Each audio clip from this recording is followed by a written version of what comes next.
Meu Deus do céu, fiel! Acabou de explodir um pacotão com 5 notícias do Corinthians que vão deixar você de boca aberta. Segura porque hoje não é segunda-feira normal, não, é daquelas que o coração do corintiano acelera. Tem novidade de bastidor, polêmica quente, previsão ousada e até notícia que pode mexer com o futuro do Timão. Então, se você ama o Corinthians de verdade, já deixa o like, se inscreve no canal e fica comigo até o fim, porque hoje tá tudo pegando fogo. E no final eu quero saber, qual dessas bombas mexeu mais com você? Aqui a sua opinião vale ouro e faz parte dessa resenha. O clima no Corinthians é de foco total, mas também de movimentação nos bastidores. Dorival Júnior, nosso comandante, sabe que o elenco tá vivendo uma fase de altos e baixos que, para encarar a maratona que vem aí, precisa de reforços. O homem já pegou o telefone, falou direto com Fabinho Soldado e pediu: precisamos de um novo armador. E não é por capricho não. Depois de perder Igor Coronado e ver André Carrillo passar por cirurgia,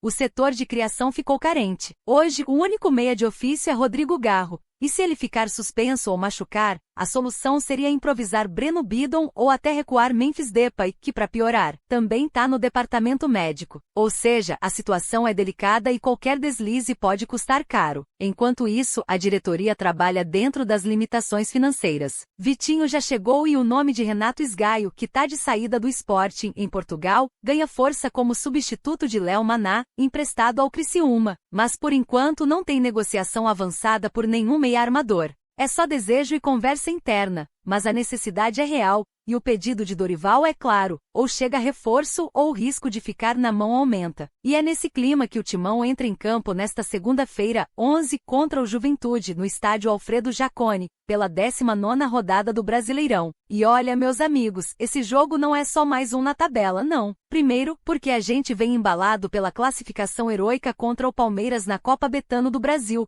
vencendo os 2 jogos e calando o Allianz Parque. Segundo, porque a gente precisa desesperadamente somar 3 pontos para se afastar da zona da confusão. Uma vitória hoje pode fazer o Corinthians saltar do 13º para o 9º lugar, e isso mudaria totalmente o clima no vestiário. Aliás, falando nesse clássico contra o Palmeiras, até quem já pendurou o apito voltou a falar sobre ele. O ex-árbitro Carlos Eugênio Simon cutucou ao vivo ao comparar um gol anulado do Ceará contra o Palmeiras neste fim de semana com aquele lance polêmico do nosso confronto pela Copa do Brasil. Segundo ele, teve muita gritaria há poucos dias e agora, nesse caso recente, parece que o barulho sumiu. Um recado claro, deixando no ar aquela provocação que a fiel já entendeu bem. Mais um capítulo da eterna disputa fora de campo. Mas se tem um nome que a torcida pode depositar confiança para decidir o jogo de hoje, esse nome é Yuri Alberto. O artilheiro voltou de lesão, já tem 5 gols no Brasileirão e é peça-chave na arrancada que a gente tanto precisa. Desde que chegou em 2022, ele não só manteve a média alta, como bateu recordes. Renovou até 2030 por amor ao clube, deixou para trás assédio europeu e já é o maior artilheiro do século XXI no Corinthians, com direito a 45 gols na nossa casa, a Neoquímica Arena. Em 2024 foi artilheiro do futebol brasileiro e em 2025 já soma 13 gols e um hat-trick memorável contra o Internacional. Se a bola sobrar na área, meu amigo, é rede quase certa. E tem também história de superação que a gente não esquece. André Ramalho, nosso zagueiro, vai reencontrar o Juventude e já bate aquele filme na cabeça. Foi contra eles, nas quartas da Copa do Brasil do ano passado, que ele fez seu primeiro gol pelo Timão.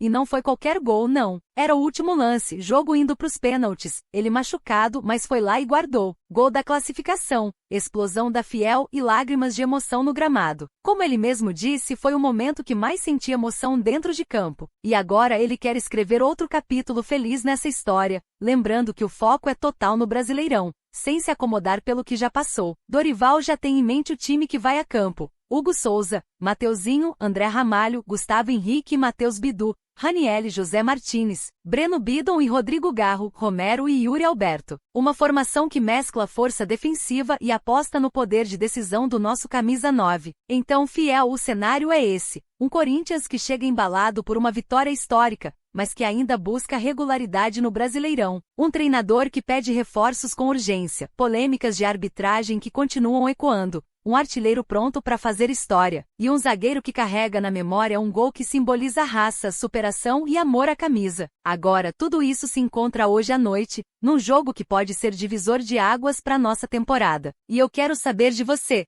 O que acha dessa movimentação do Dorival por um novo armador? Acha que a diretoria vai conseguir atender a esse pedido? E sobre o jogo contra o Juventude, qual é o seu palpite? Bora encher os comentários com a voz da Fiel, porque aqui a sua opinião é a nossa força. E olha só, Fiel, se o clima para esse Juventude X Corinthians já estava quente, segura porque agora a gente entra na reta final dessa nossa cobertura exclusiva com mais bastidores, curiosidades e até previsão do resultado antes mesmo da bola rolar. E eu já aviso, tem história de arbitragem, tem análise fria de inteligência artificial e, claro, tem mais combustível pra gente entrar nesse jogo com aquele sangue nos olhos. A CBF já bateu o martelo e definiu quem vai comandar o apito nesta segunda-feira, às 20 horas, no Alfredo Jaconi. O escolhido é Lucas Casagrande, de apenas 25 anos, vindo do Paraná. Jovem, mas já rodado na temporada, ele vai apitar o seu primeiro jogo do Corinthians na carreira. Até agora, o cara já cruzou 3 vezes com o Juventude em 2025, vitória em casa contra o Ceará e derrotas fora de casa para Bragantino e Cruzeiro. Ou seja, conhece bem o adversário, mas ainda vai sentir o peso de apitar um jogo do Timão pela primeira vez. E aí, será que ele vai segurar a pressão? Para compor a equipe, o Casagrande terá Rafael Trombeta e Sidmar dos Santos Moirer nas bandeirinhas, ambos também do Paraná. O quarto árbitro será Maguielson Lima Barbosa, do Distrito Federal. No VAR, a missão fica por conta de Gilberto Rodrigues Castro Júnior, de Pernambuco, com apoio de Clóvis Amaral da Silva e Graziani Maciel Rocha. E ainda tem Cleide Mary dos Santos Nunes Ribeiro como assessora de arbitragem. Escala fechada, sem desculpa para erro, pelo menos na teoria. Mas a gente sabe que quando é Corinthians, todo detalhe conta. E falando em detalhe, você acredita que até a inteligência artificial já se meteu nessa partida? Pois é, a gente pediu para Meta Inteligência Artificial, a ferramenta do WhatsApp,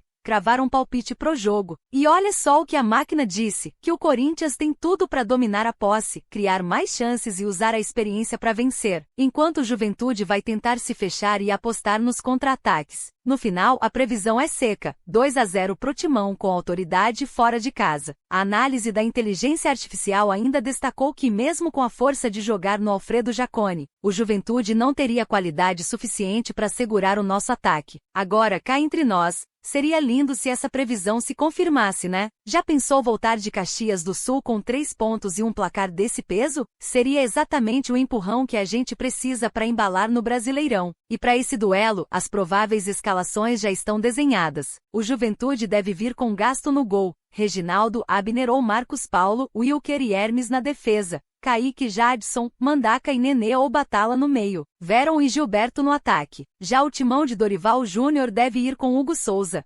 Mateuzinho, André Ramalho, Gustavo Henrique e Matheus Bidu, Raniele Martínez, Breno Bidon e Rodrigo Garro, Romero e Yuri Alberto. Então é isso, Fiel, árbitro definido, inteligência artificial cravando vitória, elenco preparado e confiança lá em cima. Agora, quero ouvir de você. Acredita nesse 2-0 que a inteligência artificial previu ou acha que vai ser outro placar? E sobre o árbitro, acha que ele vai dar conta do recado ou já ficou com um pé atrás? Deixa nos comentários porque aqui a voz da Fiel é o que move esse canal.